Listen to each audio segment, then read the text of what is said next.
Coucou.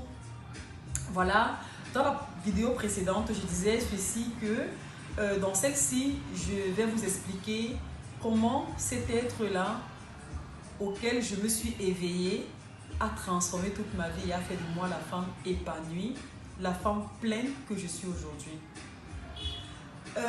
Quand j'ai appris et que j'ai découvert qu'il y avait un être qui vivait au-dedans de moi et que j'ai appris à vivre aux dépens de cet être-là, les choses se sont passées dans ma vie. J'ai expérimenté quelque chose de fort et de grand. Et c'est pourquoi aujourd'hui, je partage ça avec vous. C'est pourquoi je partage ça avec vous. Je vous explique comment j'ai pu avoir la paix. Qu'est-ce qui m'a donné la paix de l'âme? Qu'est-ce qui m'a donné l'assurance? Qu'est-ce qui m'a donné aujourd'hui de vivre tellement assuré et en paix malgré la vie qui semble être compliquée, difficile, malgré le fait que tout ce qu'on souhaite, on ne l'a pas encore obtenu, malgré que le chemin semble long et que les challenges sont de part et d'autre. Mais dans cette vie qui semble aussi compliquée, dans cette vie qui semble aussi difficile, moi j'ai pu trouver la paix. Et la paix, c'est la meilleure chose que nous puissions avoir dans notre vie. Mais une seule personne est capable de nous donner cette paix-là. Un seul être a la capacité de nous donner cette paix-là. C'est cet être-là qui vit au-dedans de nous. C'est cet être-là qui vit au-dedans de nous. Une personne est capable de nous donner cette paix-là. Un seul être a la capacité de nous donner cette paix-là. C'est cet être-là qui vit au-dedans de nous. C'est cet être-là qui vit au-dedans de nous. Je vais vous expliquer quelque chose. Est-ce que vous savez que Christ, qui est l'être dont je parle depuis, a créé, il vivait, parce que la Bible à la Genèse va dire, au commencement, la terre était informe et vide, il y avait de l'eau à la surface de l'abîme et l'Esprit de Dieu se mouvait au-dessus des eaux. Dieu dit que la lumière soit et la lumière fut. Vous comprenez à ceci que Dieu est suffisant, il est le tout en tout. Vous comprenez à ceci que il était là, son esprit planait, il ne manquait de rien, il n'avait besoin de rien. Mais c'était de son choix, c'était de son gré qu'il a dit non, je décide de créer autre personne que moi, autre chose. Il a créé les animaux, il a créé pas mal de choses et il a dit, il faudrait maintenant que je crée une personne qui est à mon image et selon ma ressemblance. Est-ce que vous comprenez ça? Ça veut dire que nous sommes lui. Là, c'est un pan.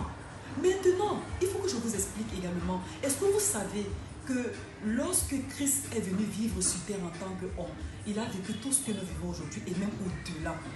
Ce que vous n'avez même pas encore pu expérimenter, lui, il a déjà expérimenté ça dans sa chair.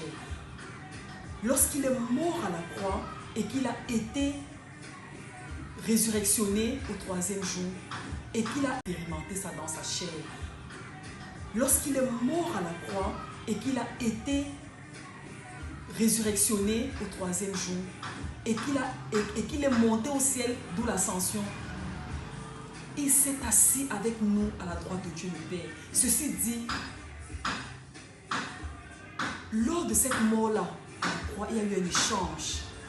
Il y a eu un échange. Il y a eu un échange qui s'est produit.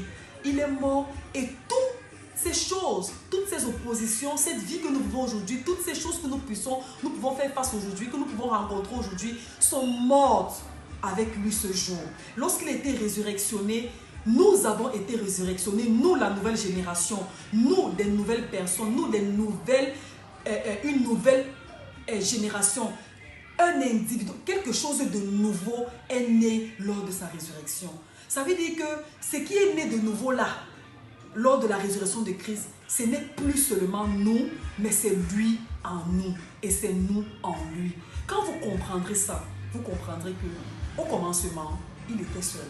Il a décidé de faire appel, de vous créer. Est-ce qu'il avait demandé votre avis? Non. Mais c'était de son choix. Lorsqu'il est mort à la croix, c'était toujours par amour. Est-ce qu'il avait demandé votre avis? Non. Alors, ça veut dire que nous devons prendre conscience que nous sommes tellement aimés, que nous sommes tellement aimés, qu'un être puissant, fort, grand, un être... Demandez votre avis? Non. Alors, ça veut dire que nous devons prendre conscience que nous sommes tellement aimés, que nous sommes tellement aimés, qu'un être puissant, fort, grand, un être suffisant, un être qui remplit le tout en tous est mort pour nous. Il était résurrectionné et il nous a donné sa vie. Aujourd'hui, nous vivons en lui, il vit en nous. Nous fusionnons avec lui. Et c'est pourquoi je vous ai parlé déjà ici là de la source. Vous vous en souvenez? Je vous ai dit que lorsque vous vous connectez à une mauvaise source autre que votre réelle source, le ventilateur, j'avais pris l'illustration d'un ventilateur qu'on a débranché. Vous sentez comment ça ralentit. Mais quand vous êtes connecté à votre véritable source, le ventilateur accélère. Notre véritable source à toute l'humanité, c'est Christ. Et je vous recommande aujourd'hui, je vous interpelle aujourd'hui à vous connecter à la véritable source de qui vous êtes. Notre réelle source, c'est Christ qui est en nous. Et une fois que chaque individu va se retourner vers cette source-là, il aura la vie. Il va passer de la mort à la vie. Il va passer de la pauvreté à la richesse. Il va passer de la peine, la tristesse à une joie débordante, à une réjouissance inexplicable. Il va passer du tourment à une paix que seul cet être-là peut nous apporter. Je prendrai toujours l'exemple sur moi. La paix que j'ai aujourd'hui, rien sur cette terre ne peut me la donner. Je prendrai toujours l'exemple sur moi. La paix que j'ai aujourd'hui, rien sur cette terre ne peut me la donner. Je vais m'arrêter là pour aujourd'hui. Dans la prochaine vidéo, on va continuer. Je vous aime. Christ qui vit au-dedans de vous vous aime. Vous n'êtes pas seul, vous n'êtes pas abandonné. Il y a quelqu'un qui est plus fort, qui est plus grand que vous, qui vit au-dedans de vous. Cette personne vous aime d'un amour inconditionnel. Vous ne pouvez même pas imaginer combien vous êtes aimé. L'illustration à ceci serait peut-être de vous souvenir souvent de combien vous aimez vos enfants et de comprendre comment cet être-là peut nous aimer. Je vous aime. Vous êtes des magnifiques personnes, vous êtes aimés. Christ vous aime. À très bientôt. Bisous.